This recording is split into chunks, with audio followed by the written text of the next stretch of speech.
soir dans une prestation nouvelle m'ont apporté beaucoup de joie. Alors, je vous dois quelques explications.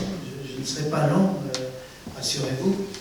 Certains d'entre vous étaient peut-être à cette manifestation du 1er mai dernier à l'auditorium du conservatoire. Nous avons donné les grandes chansons de Charles Aznavour.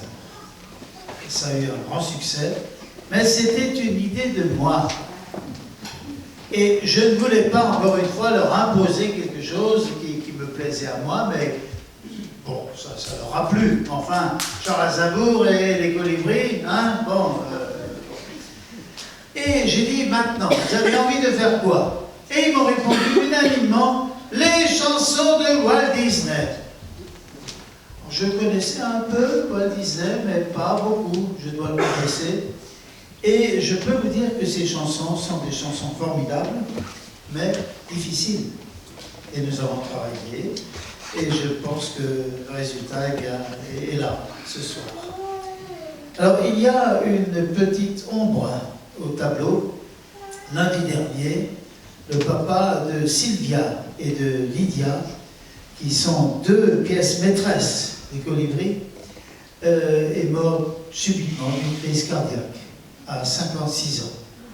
Alors, ces deux jeunes filles, Sylvia qui a 19 ans, Lydia qui a 15 ans, 16 ans, ne seront pas là. Et il a fallu toute cette semaine, et nous devons beaucoup, je le ferai applaudir tout à l'heure à Richard Catelin, il a fallu remodeler ce spectacle, le reconfigurer, répartir les rôles, non seulement dans la mise en scène, mais aussi dans les chansons elles-mêmes. Et ça a été un travail très, très ingrat, mais qui a payé, je pense.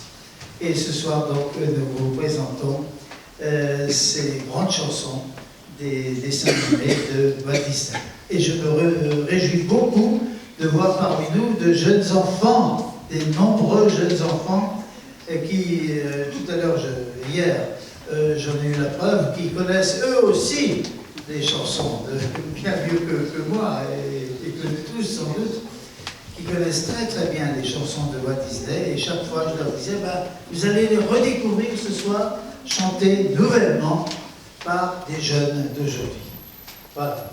Alors tout à l'heure, ne manquez pas, bien sûr, de glisser plutôt habillé, hein, dans la corbeille qui s'est attendue pour semeur d'étoiles.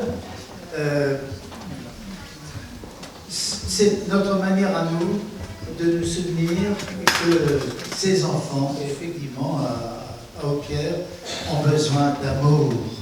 Et je crois que le message de toutes ces chansons que vous allez entendre ce soir, c'est vivez l'amour et vous serez heureux. Voilà. Je vous souhaite à tous et à toutes une très belle soirée.